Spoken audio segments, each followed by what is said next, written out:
Saludos apreciados participantes, espero se encuentren muy bien.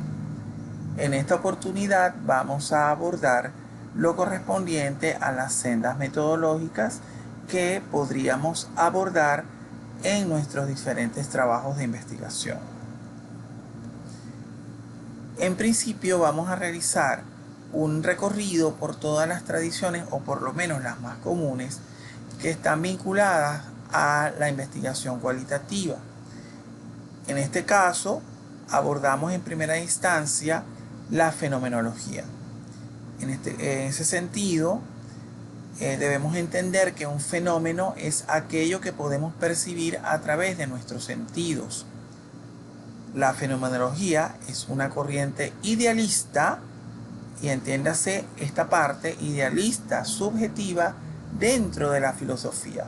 Es decir, dentro de la corriente del idealismo, y donde priva la subjetividad, entra esta corriente llamada fenomenología, que se propone el estudio de los fenómenos de la conciencia de las personas, o desde la conciencia de las personas, y no desde las cosas naturales.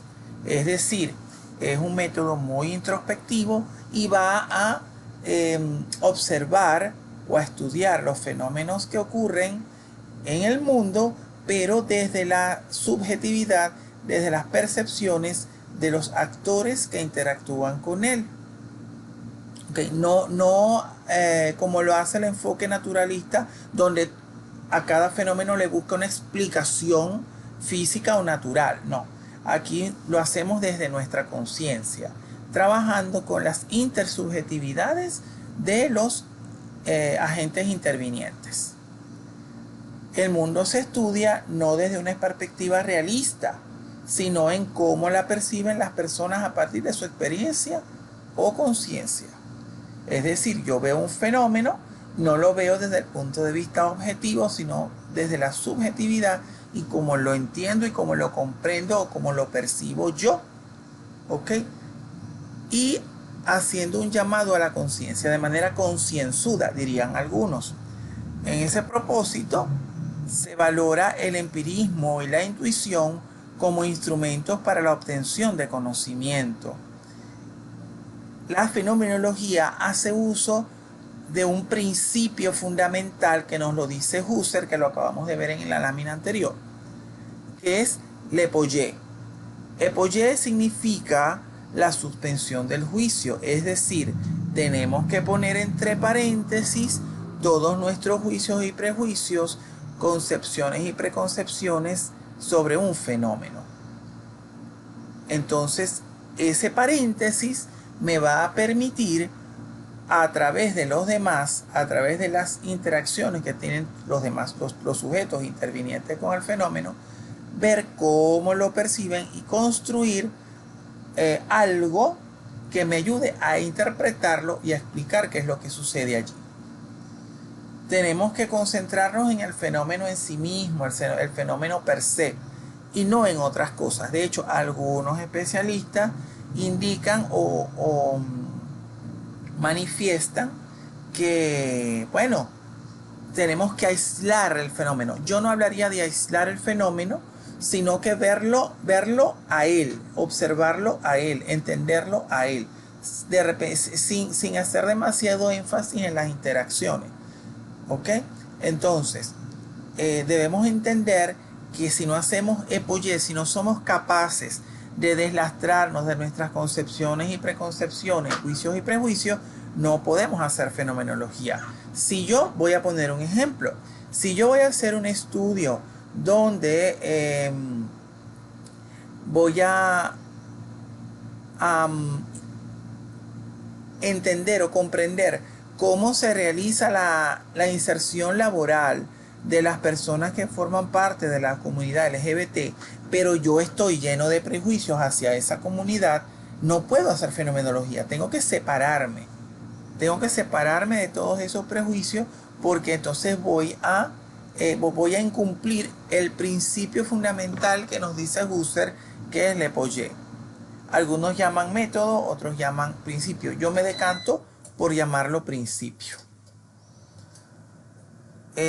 Hay distintas corrientes fenomenológicas, pero el padre de la teoría, el padre de esta corriente, es Edmund Husserl. Hay otras corrientes como la fenomenología hermenéutica o la social. No voy a abordarlas en este punto porque, bueno, no hay suficiente tiempo, pero es bueno que ustedes se documenten sobre cada una de ellas porque pueden serles útil.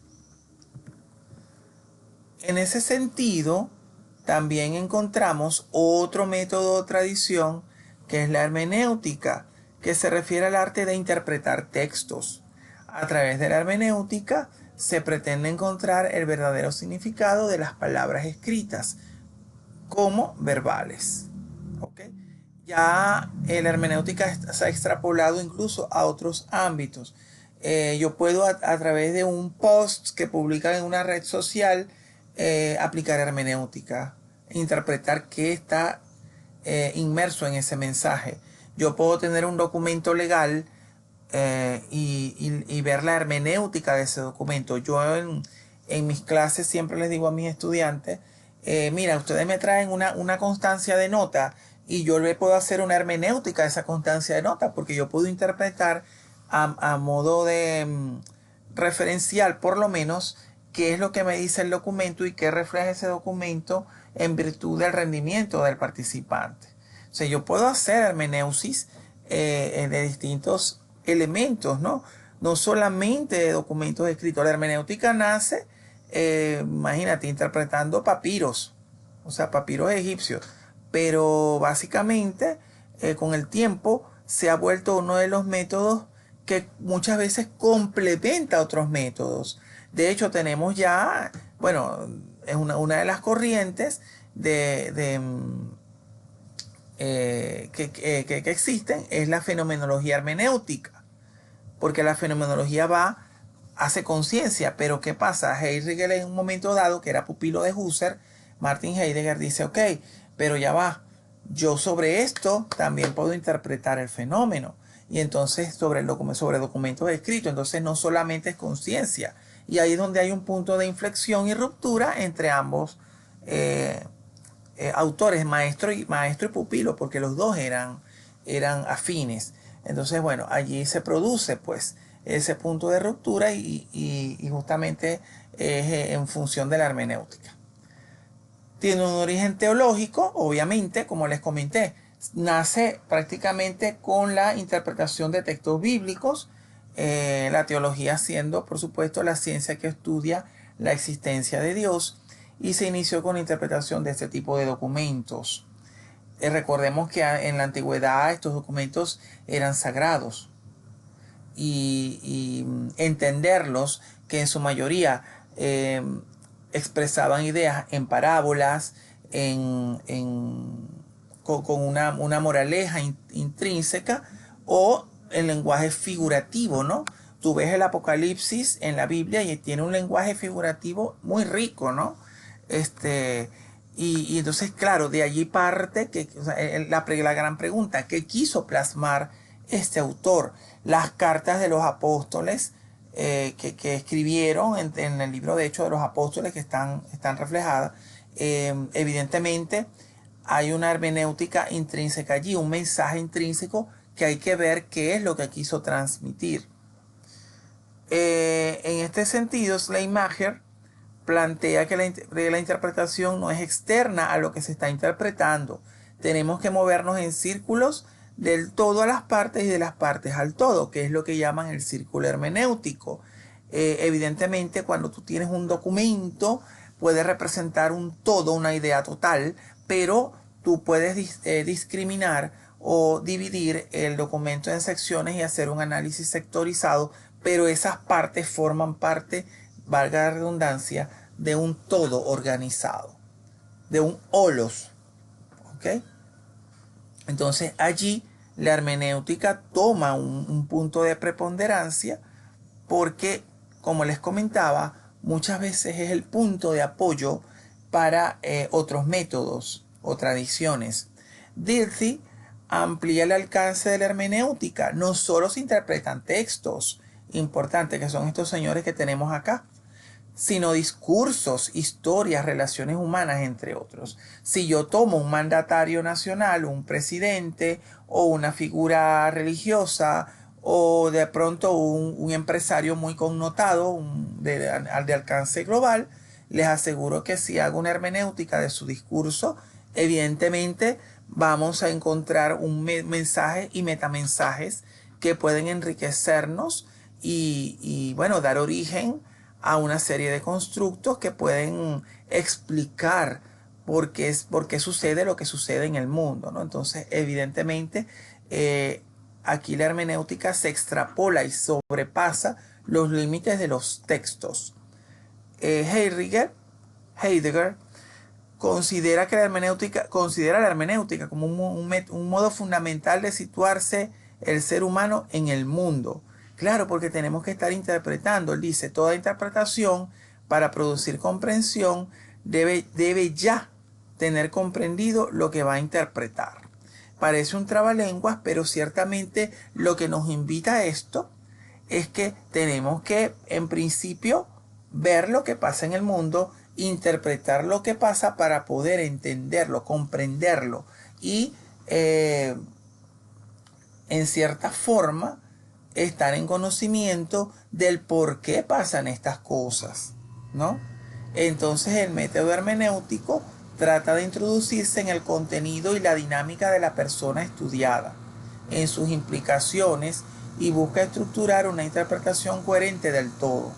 A veces, el método hermenéutico también va más allá de lo que está escrito, del mensaje que se habla, sino también del contexto y del momento, porque evidentemente el mensaje también tiene o se produce en un momento sociohistórico y contextual particular. ¿Ven? Entonces hay que hacer uso de la hermenéutica, pero ampliando los horizontes de manera que podamos vincular el mensaje con el momento sociohistórico que se está viviendo. ¿Ve? Entonces, de allí va esto. Otro método o tradición, aclaro esto, hay autores que los que denominan métodos y hay autores que los denominan tradiciones. Yo me decanto por la palabra tradición de investigación cualitativa. Entonces, ahí entran todas ellas. Usted va a ir a buscar a Vizquerra y Vizquerra le va a decir método etnográfico, método hermenéutico, método tal. Pero ciertamente yo me decanto más por el término tradición cualitativa, tradición de investigación. Y es una pregunta muy común cuando usted comienza a edificar su trabajo de investigación. Si es cualitativo, ¿en qué tradición lo va a enmarcar? Mira, yo quiero hacer una fenomenología para entender el fenómeno migratorio. ¿Qué es lo que está sucediendo con la migración de personas? O el retorno de las personas que se está viendo, por ejemplo. O quiero entender cómo fenomenológicamente cómo ha ido cambiando la inteligencia artificial el modo de estudiar de nuestros estudiantes, ¿no? Entonces, o el modo o cómo ha ido transformando la praxis docente también. Entonces, allí tenemos material, ¿ves? En el caso del método etnográfico o la tradición etnográfica, se entiende como la ciencia de los pueblos, y es el estudio de manera sistemática de las personas y de las culturas, sobre todo a través de la observación de sus prácticas culturales. ¿Qué estudia la etnografía? Etnos, las etnias, las personas, los grupos. Y ojo, no solo las personas. Yo siempre pongo un ejemplo bastante ilustrativo de la periodista Dian Fossey, que inspiró la película Gorilas en la Niebla. Ella se interna en la selva para estudiar los gorilas que tienen piel blanca, parda, porque su comunidad se enamora prácticamente de la comunidad de los gorilas, ella se convierte en una defensora, convive con ellos. Para hacer etnografía tenemos que estar totalmente inmersos en el contexto. ¿Okay? Es imposible hacer etnografía sin que estemos inmersos, aunque ahorita tenemos la etnografía llamada etnografía digital, que hay una autora de apellido Hillier, creo que es el nombre de la señora, no recuerdo el nombre efectivamente, creo que es Christian o no recuerdo, pero es apellido Hillier, si mi memoria no me falla, donde ella lo que hace es aplicar herramientas digitales para la recogida de datos etnográficos. Se cuestiona mucho porque la etnografía se enriquece del contacto directo con el escenario, lo decía en la clase pasada, se enriquecía con el escenario físico, o sea, lo que es tangible y lo que no es tangible también, porque si ven allí, es la ciencia de los pueblos que estudia y hace énfasis en las prácticas culturales y sociales. La cultura tiene que estar presente en un estudio etnográfico. Yo hago etnografía para estudiar las costumbres, los saberes populares, las leyendas populares, cómo la interpretan, cómo conviven estas personas, pero lo hago desde dentro, convirtiéndome en un agente activo del proceso.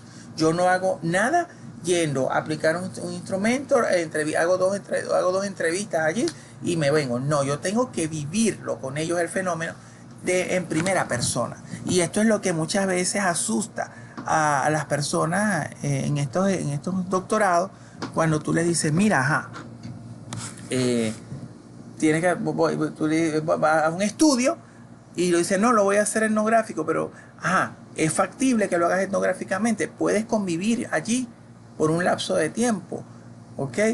Puedes tener manutención, puedes tener apertura de las personas.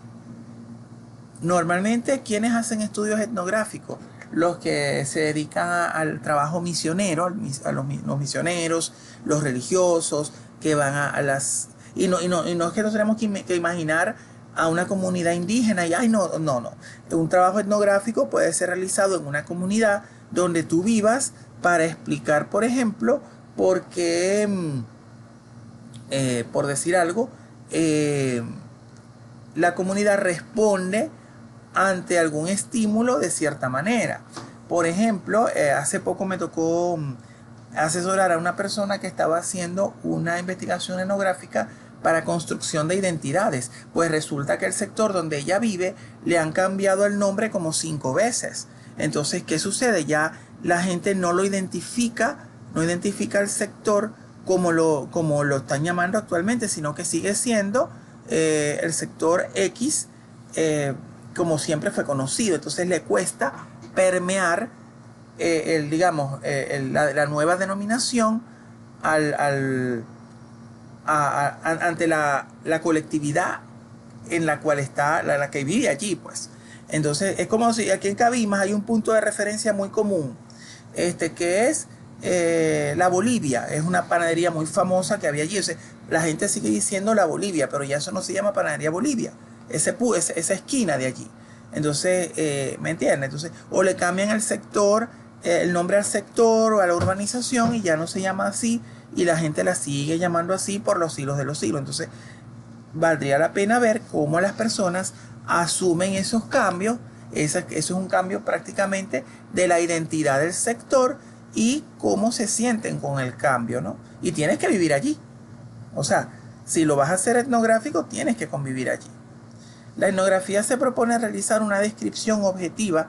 Bueno, en realidad utiliza la objetividad, pero hay una carga subjetiva bastante marcada porque somos interventores y vemos nuestras propias percepciones de las dinámicas, las estructuras y los procesos que se dan en el seno de un grupo humano determinado. Tenemos que estar muy pendientes de qué cultura tienen las personas. Yo hace poco tuve un participante que él fue a hacer un estudio en un asentamiento guayú, y mira, a ese señor lo trataron maravillosamente. Buscó como informantes clave a las personas fundadoras que tendrán unos 80 años, ¿no? Y son los que tienen las costumbres más arraigadas. Él percibió cómo los trataban prácticamente como sacerdotes, ¿no? Como si fueran sumos sacerdotes, porque son los más conocedores, los que tienen los más sabios, los años dan sabiduría, evidentemente. Entonces, para efectos de este tipo de investigaciones, se suele recurrir a las personas que conocen más por su experiencia, porque tienen las costumbres más arraigadas. Entonces, hay que tener muy en cuenta estos elementos si queremos hacer fenomenología. Aquí tenemos representados a nuestros amigos Luguba y Lincoln, que son los autores base. Quien quiera estudiar etnografía, por favor, estudielos a ellos. Son prácticamente los padres de la corriente o lo que han sistematizado esa corriente. Y es muy bonita, muy laboriosa, ciertamente. Y de verdad que es bien interesante son bien interesantes las cosas que uno puede encontrar cuando hace estudios de este tipo, ¿no? Me ha tocado acompañar. No lo he hecho, o sea, digamos, me ha tocado ser coautor de trabajos de este tipo, pero no soy yo el investigador primario porque es que de verdad el tiempo te demanda mucho y bueno, el contexto hay que ser realista. Yo tengo una carga familiar importante, entonces no me permite pues sumergirme, involucrarme al 200% como lo exige el método. Pero sí se obtienen cosas muy interesantes, sobre todo muy enriquecedoras desde el punto de vista cultural. La etnografía es una rama de la antropología. Ciertamente, al estudiar los pueblos y enfocarse en la gente, tiene su origen en la antropología, ¿no? Un método de estudio de investigación directa que tiene como objetivo observar y registrar las prácticas culturales. Ahí lo tenemos, ahí tenemos la genealogía de la etnografía, ¿no? Y los comportamientos sociales y acciones de los diferentes grupos humanos. Así estudia los modos de vida. Por eso ustedes ven que en las universidades hay muchas unidades curriculares de formación general que van hacia estudio y comprensión del hombre, modo de vida, identidad o cosas por el estilo, porque ciertamente estas son ciencias básicas que nos van a acompañar a lo largo de toda nuestra vida, porque somos seres humanos. Y ahí vemos el árbol genealógico de la etnografía que surge. Ella se alimenta de varias ramas, porque se alimenta de la historia, se alimenta de la geografía, se alimenta de la antropología, de la sociología, entre otras, ¿no? Pero ciertamente tiene un componente antropológico bien marcado. Las investigaciones etnográficas son realizadas mediante observación directa, bueno, observación inmersiva los llaman algunos, observación participante los llaman otros, conversaciones y entrevistas a los grupos, entrevistas en profundidad, son entrevistas que tienen que ser muy bien llevadas, ¿sí? No son entrevistas donde yo voy a hacer 3 preguntitas y ya no. Tengo que y permitirle a la persona que se explaye, que hable y yo me enriquezco. Muchas veces se recurre a la grabación con un consentimiento informado para que la persona esté en cuenta de lo que se está haciendo y otros recursos o estrategias. La información obtenida se puede organizar en diarios de campo, fundamentalmente diarios de campo, cuadernos de anotaciones, grabaciones magnetofónicas, aunque ya hoy en día no hay solamente, no se recurre a medios magnéticos, sino ópticos, fotografías y videos. Incluso el video con el teléfono celular ayuda mucho, ¿no? Por ejemplo. Pero siempre, y es importante que lo tengamos en cuenta, siempre con un consentimiento informado. No grabe a nadie, no entreviste a nadie sin su consentimiento, porque puede tener implicaciones incluso de índole legal. La etnografía organiza y describe detalladamente la historia, las costumbres, tradiciones, mitos, creencias, el lenguaje. Yo puedo hacer un estudio etnográfico donde quiera estudiar, quiera conocer cómo permea el lenguaje, la lengua wayú en las escuelas interculturales bilingües. Cómo permea, o sea, cómo se transmite, cómo se transfiere de persona a persona, ¿no? Sería interesante. Bueno, hablamos de lenguaje y prácticas de diversas sociedades y culturales del mundo. ¿Por qué la Navidad lo celebran los católicos y los judíos hacen el Hanukkah? ¿No? y me voy a convivir con unos judíos, entonces me sumerjo en su tradición, leo sus libros sagrados, y entonces empiezo a entender por qué y qué significado tiene para ellos el Hanukkah, ¿no? Entonces, entre otras cosas. Trata de comprender las realidades actuales, entidades sociales y percepciones humanas. Es un proceso dirigido hacia el descubrimiento de muchas historias y relatos idiosincráticos, pero importantes, contados por personas reales. Aquí tenemos que recurrir, miren, a la fuente primaria viva, a las personas que tengan más experiencia, más tiempo conviviendo con el fenómeno. Por supuesto, también podemos considerar otros aspectos, ¿no? Que sean vinculantes con el fenómeno estudiado. Y por supuesto todo tiene que ser en forma real y natural. No es bueno sacar a las personas que estamos entrevistando de su ambiente, ¿no? Porque imagínate tú que yo vaya a entrevistar a una persona de 80 años que sea fundadora de un asentamiento guayú en, no sé, en los puertos de Altagracia, por decir algo. Es bien cuesta arriba, ¿no? La persona no se va a sentir cómoda, está muy acostumbrada a convivir en su lugar natural. Tenemos que cuidar esos detalles que son bien importantes. Estos aspectos, miren, deben tratarlos ustedes en sus distintos seminarios de investigación. Porque si usted va a hacer etnografía, si va a hacer fenomenología, si va a hacer una fenomenología hermenéutica, usted va a tener que leerse el método. Si usted va a aplicar fenomenología, tiene que leer a Husserl.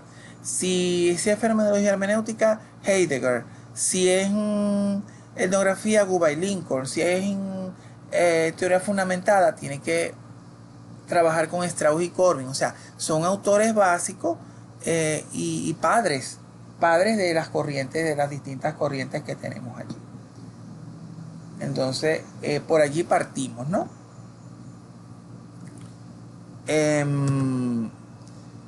Ahora bien, con las historias de vida, quizás nos parezcan un poco más familiares, porque lo que buscan es profundizar en la vida de una persona o grupo o de una familia, ¿no?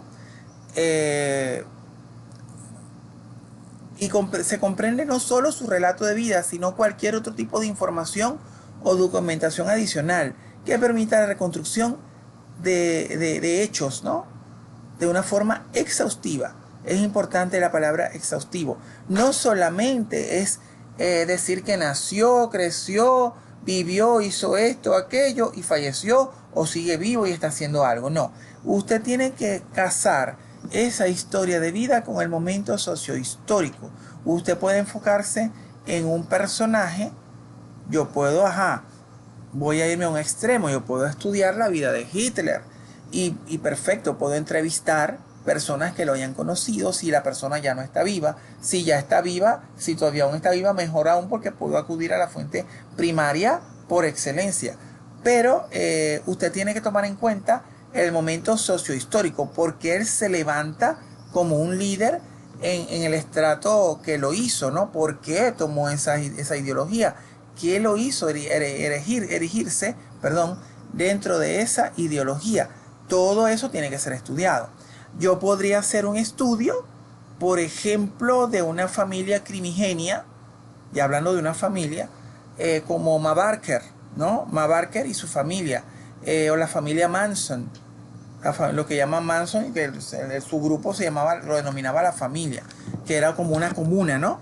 Entonces yo puedo partir de eso, puedo no solamente enfocarme en una persona, porque Ma Barker, que fue una matriarca criminal que formó a todos sus hijos para que fueran criminales, porque lo hizo, ¿qué la derivó a eso? ¿Cuál fue su génesis? ¿Ok? ¿Qué clase de vida tuvo? Entonces yo con eso explico, ¿verdad? Desde un punto de vista sociohistórico, tocando un poco también las circunstancias particulares en las cuales se levantó, se erigió esa familia. ¿Por qué tomaron ese camino? O puedo tomar una personalidad de la comunidad. Aquí en Cabimas hay, por ejemplo, una persona, siempre se me va el nombre, que era la partera por excelencia, la matrona por excelencia, que dicen que ayudó a venir al mundo a media Cabimas, se me fue el nombre. Margarita Soto, creo que se llamaba. Sánchez, Margarita Soto, discúlpenme la referencia que no la recuerdo, pero sería interesante, ¿no? Estudiar. O un docente muy connotado.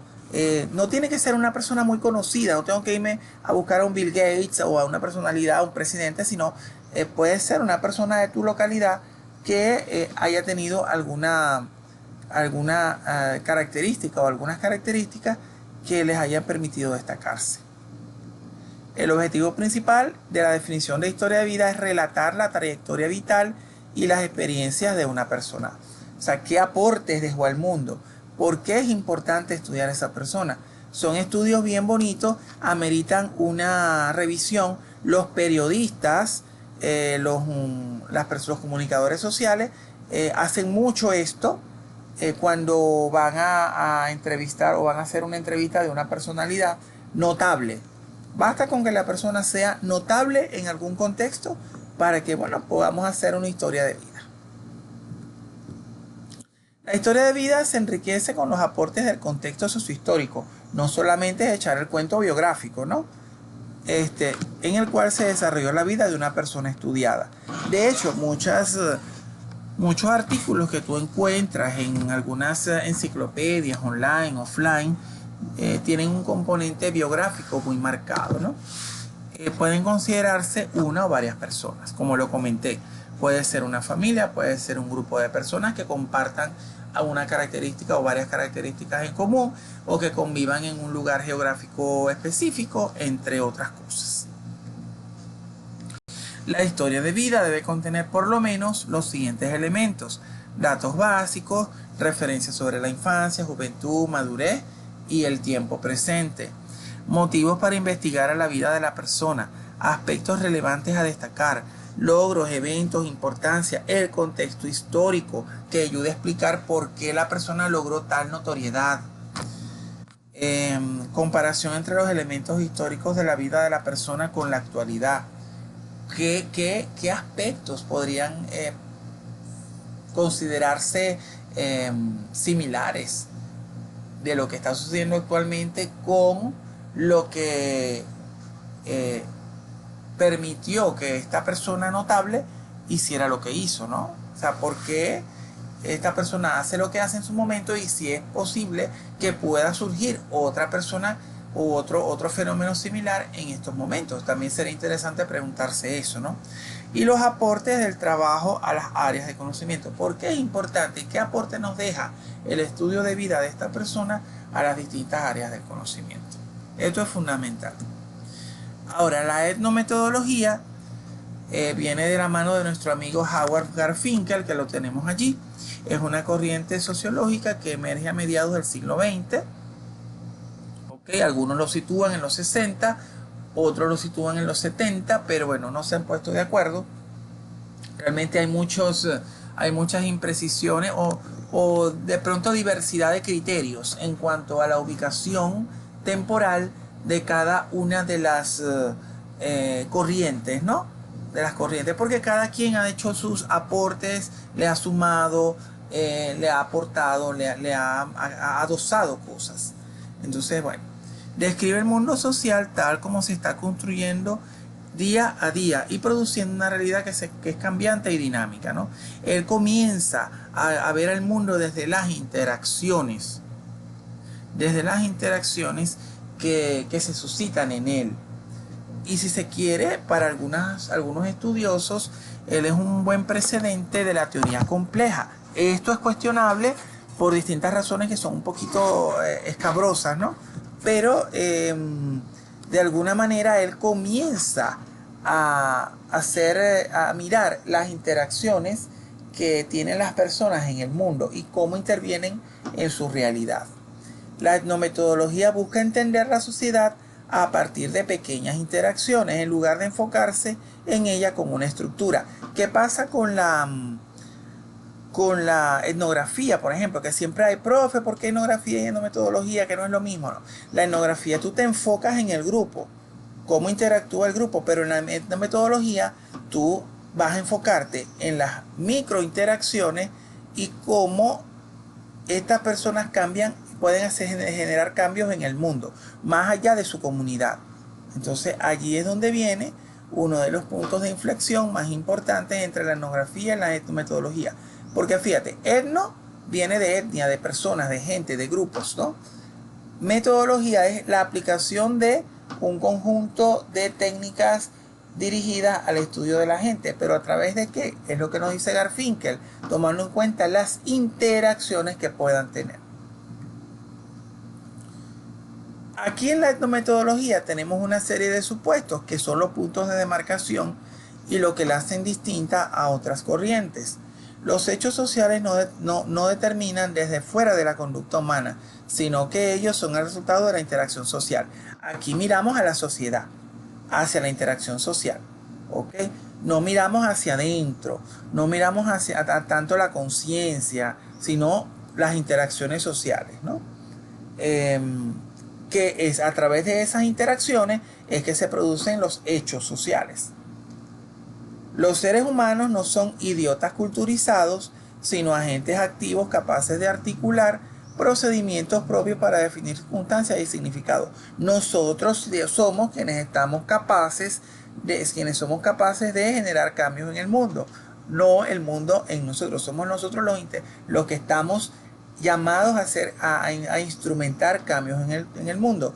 Por eso no somos idiotas culturizados, ¿no? Que respondemos a una cultura y ya no, sino que somos capaces de generar cambios en esa cultura. Entonces, mientras la etnografía describe y analiza costumbres y prácticas y creencias y formas de vida de grupos o etnias y busca comprender desde dentro y surge de la antropología y las ciencias afines, la etnometodología estudia cómo se construye la realidad social a través de las pequeñas acciones o acciones y métodos cotidianos, que son las microinteracciones, y hace uso de la dialógica, del diálogo. El diálogo es fundamental para esta corriente porque a través del diálogo yo me enriquezco del resto e interactúo en primera instancia con todos los demás. Enfatiza las organizaciones sociales, surge de la sociología, mientras aquella surge más de la antropología. Esta se enfoca más en la interacción social y por ende de la sociología y se puede nutrir de la etnografía. ¿Ok? Entonces es importante, quien quiera profundizar en etnometodología debe leer a Garfinkel y sus pupilos, por favor, porque es importante que ustedes puedan tomar decisiones al momento de emprender sus trabajos de investigación, llámese sea su tesis doctoral o cualquier trabajo que usted desee emprender. En cuanto a la teoría fundamentada, bueno, la teoría fundamentada es bien interesante porque es una metodología de investigación cualitativa que consiste en desarrollar teorías directamente a partir de los datos recogidos durante el proceso de investigación. En la teoría fundamentada tenemos fundamentalmente que basarnos en principios de los postulados de Strauss y Glasser, que son los padres. Luego Glasser tiene sus diferencias con Strauss, él se divorcia de Strauss y Strauss se asocia con Corbin. Strauss y Corbin tienen un libro muy conocido que lo recomiendo, Grounded Theory o teoría fundamentada se llama, aborda todo lo que es su teoría. Ellos parten de los datos, sean cualitativos, sean cuantitativos, pero parten de los datos.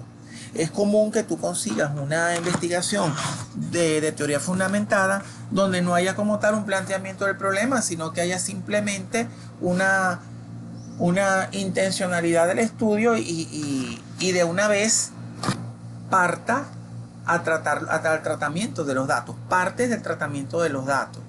Realmente esto puede generar un punto de confusión o inflexión en nuestra estructura cognitiva porque uno dice, como voy a hacer una investigación sin plantear una problemática o sin enunciar un problema que quiero solucionar.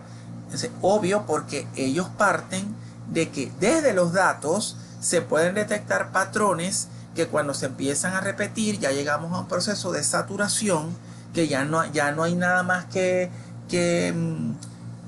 sumar allí, sino que cuando ya llegamos a la saturación y se empiezan a repetir los patrones, ya podemos obtener una teoría sustantiva. Esa teoría sustantiva va a explicar específicamente lo que está pasando en ese momento, en ese contexto. No es una teoría generalista, no es como la teoría de la relatividad, ni como la teoría por ejemplo, de acción y reacción, ¿no? Como la ley de acción y reacción, que toda acción genera una reacción o cosas por el estilo. Entonces, no se puede generalizar, sino que lo que sucede allí es lo que aplica únicamente para ese contexto. Entonces, aquí yo recomiendo que se revise el libro de Strauss y Corbin, Grounded Theory, o teoría fundamentada. La versión más difundida es del 2002. Todo el libro es el método, te explica paso a paso cómo aplicar el método. En doctorado se usa mucho, no se ve mucho, pero sí se usa y se consiguen cosas interesantes. Y una teoría no tiene que tener 50 páginas, pueden ser un enunciado corto, una aseveración corta, un párrafo, un conjunto de oraciones que expliquen y decreten qué es lo que está sucediendo. Este enfoque pretende generar ideas y conocimientos sobre un fenómeno concreto mediante el análisis sistemático y la codificación de datos para descubrir patrones, relaciones y conceptos. Claro, mientras yo voy encontrando patrones y relaciones, hago uso de una serie de diagramas. Tengo los diagramas axiales, los diagramas... se me fue. Hay varios diagramas que pueden utilizar, las redes semánticas. En principio partimos incluso de nubes de palabras para efectos exploratorios, los diagramas selectivos, en fin, para encontrar los puntos de unión o de relación entre los distintos tokens o vocablos o palabras base que se puedan estar de alguna manera presentando con mayor frecuencia, y entonces a partir de esos constructos vamos a generar nuestra teoría sustantiva. Pero eso sí, tenemos que pasar por un proceso de revisión sistemática profunda. Tenemos que agotar todas las fuentes posibles, y una vez que se empiecen a repetir los patrones, ya no hay mucho más que sumar, sino que ya podemos empezar a generar las teorías. Es como si usted está en una casa y lo meten allí, lo encierran en la casa, y usted empieza a explorar cada uno de los cuartos de la casa, ¿no? Entonces, bueno, ya el primer día, segundo día, usted examina todos los cuartos, se empieza a conocer todas las habitaciones, pero llega un momento en que ya los conoce absolutamente todos, ya tomó todos los apuntes que iba a tomar, ya tomó todas las ideas que iba a tomar, y ya no tiene nada más que buscar allí. O sea, ya cuando ya usted agotó absolutamente todo, que saturó todo, ya se van a empezar a encontrar los patrones que pueden dar origen a esas teorías, ¿no? La investigación teórica fundamentada es especialmente adecuada para situaciones en las que se desea desarrollar una nueva teoría o profundizar en la comprensión de un fenómeno complejo que no se ha estudiado en profundidad anteriormente. Eso es una forma, ¿no? Cabe destacar que muchos de estos señores eran positivistas, entonces aplicaron métodos de categorización, algunos métodos incluso numéricos, para asignarles, por ejemplo, a las palabras valores numéricos, códigos, y facilitar su estructuración y su interpretación. Si el objetivo es desarrollar un nuevo marco teórico basado en pruebas empíricas, la teoría fundamentada proporciona un enfoque sistemático para la construcción de teorías basadas en datos. Ojo, teorías basadas en datos. Yo puedo tener un conjunto de datos que pueden ser numéricos, alfanuméricos, texto, y bueno, cualquier tipología, y sobre esa data puedo generar una teoría. Ese es el principio de la teoría fundamentada. Lea el libro, por favor. Quien se interese en esto. Algunos pasos generales que tiene la teoría fundamentada. Bueno, la recolección de datos. Fíjense que él no parte de un planteamiento del problema, de un reconocimiento del fenómeno, sino recoger datos. La base de la teoría fundamentada reside en la recopilación de datos mediante métodos como las entrevistas, observaciones y análisis de documentos. Estos datos brutos sirven como base para la construcción de la teoría. Luego viene la codificación abierta, donde los investigadores diseccionan, van dividiendo meticulosamente los datos, asignando códigos iniciales para captar los conceptos críticos, los fundamentales que están presentes. Esta fase facilita una exploración imparcial, ya que los investigadores no fuerzan los datos a categorías preexistentes, sino que aquí se ve mucho que las teorías emergen de los datos. Bueno, después viene la codificación axial. Se produce a partir de los códigos lineales. Los investigadores empiezan a categorizarlos y relacionarlos entre sí para formar temas más amplios. Empiezan a aparecer líneas de unión entre un código y otro para establecer relaciones entre ellos. Y de esas relaciones surge la teoría. El objetivo es identificar conexiones y relaciones entre estas categorías. La codificación selectiva es un proceso que sigue evolucionando a medida que surge una categoría central para el fenómeno estudiado. O sea, ya después que yo tengo todas las categorías codificadas, yo voy seleccionando las que se consideren más importantes. Y hay varios criterios para eso. Muchas veces se hace énfasis en el número de ocurrencias que tiene determinada categoría en las entrevistas, en el contexto, y a partir de ese grado de repetición, las que más se repitan pueden ser catalogadas como las más importantes, ¿no? Si las mencionan más es porque de repente están más presentes y deben tener alguna relevancia. Entonces, los investigadores van refinando y establecen vínculos entre esta categoría central y otros conceptos. Viene un proceso de comparación constante. A lo largo del proceso, los investigadores comparan constantemente nuevos datos con sus códigos, con los códigos y categorías existentes, perfeccionando su comprensión y permitiendo que la teoría evolucione orgánicamente. ¿Okay? Esto no es un proceso que sale rápido, no es un proceso que yo voy a aplicar y listo, no, que voy a medir y punto, no. Este es un proceso sistemático y gradual y se necesita paciencia. También está el proceso de saturación, lo que les estaba mencionando. Aquí el viaje, este trabajo, alcanza su cenit, su punto más álgido, con la saturación de la sensibilidad teórica, cuando los nuevos datos dejan de alterar la teoría de forma significativa. Es decir, lo que les ponía el ejemplo de la casa. Cuando yo entro en un cuarto y ya no tengo nada que buscar, entro en el otro y no tengo nada que buscar, ya agoté lo que ese recurso me iba a proporcionar. Entonces ya cuando ocurre esto, ya no hay nada más que buscar y lo que hacemos es la generación de la teoría. En este caso, los investigadores recopilan sus conocimientos en una narración coherente que resume las relaciones de los patrones y los conceptos emergentes. Esta narración se convierte en el resultado tangible del estudio de la teoría fundamentada. Y por supuesto, teorizar implica construir un esquema explicando que integre los conceptos relacionados entre sí para explicar y predecir acontecimientos a fin de generar guías de acción. Ya aquí construimos y enunciamos cuál es nuestra teoría, ¿ok? Fundamentalmente. Tenemos otro método, otra adición, que es la investigación-acción, que tiene distintos apellidos, ¿no? Pero últimamente de unos 20 años para acá, me atrevería a decir, impulsado un poco por el gobierno nacional, entró o ha penetrado mucho la investigación-acción participativa, que es un método de investigación y aprendizaje colectivo de la realidad basado en un análisis crítico de la participación activa de los grupos implicados, que se orienta a estimular la práctica transformadora y el cambio social. Con la IAP yo busco transformar y realizar cambios sociales.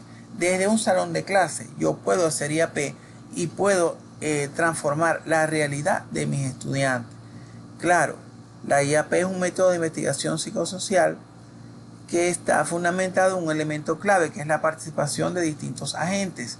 Esta se basa en la reflexión y una serie de prácticas que se proponen incluir a todos los participantes de una comunidad en la creación de conocimiento. ¿Okay? Eso es fundamental. Usted puede hacer investigación de acción y tiene que presentar un plan de acción donde va a ejecutar una serie de acciones, valga la redundancia, dirigidas a producir esas transformaciones. Yo puedo en mi salón de clase aplicar estrategias, hacer un estudio basado en IAP donde hago un diagnóstico del nivel de comprensión lectora de los estudiantes, obtengo un resultado, en función del mismo me propongo a implementar, a crear un plan de acción con una serie donde sistematizo una serie de estrategias y técnicas y recursos para favorecer la comprensión lectora de los muchachos. Ejecuto el plan, mido resultados y hago reflexiones sobre eso, sobre lo que hice. Y eso es una investigación muy enriquecedora porque esta genera cambios sustanciales en el fenómeno, en la realidad. Bueno, hay distintas fases. A grosso modo, la fase inicial o de contacto con la comunidad, se lleva a cabo el primer encuentro con la comunidad para conversar con la gente y motivarlo a participar. Tenemos que endulzar a esa gente, ¿no? Motivarlos a participar. Luego se organiza el trabajo de detección de necesidades o problemáticas para dar una solución. Luego viene la fase intermedia de elaboración del plan. Fíjense que el plan está acá presente y en esta etapa se plantean los objetivos para alcanzar y se asignan tareas y responsabilidades. Se utilizan técnicas de recolección de información como reuniones, diarios de campo, entrevistas, observación participante, diálogos anecdóticos, entre otros. Luego viene la fase de ejecución y evaluación del estudio. Debido a que el proyecto debe concluirse con la obtención de la solución al problema, porque eso es lo que busca la IAP, es necesario que exista una retroalimentación constante para socializar esos avances y ajustes en las acciones de tal manera que se alcancen los objetivos propuestos.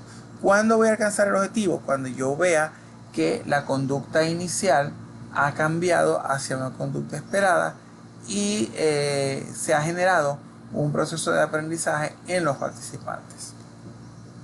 Entonces, bueno, a grosso modo, estos son algunas tradiciones cualitativas que ustedes tienen que a bien considerar. Si son positivistas, el positivismo tiene un camino puntual, específico, pero de alguna manera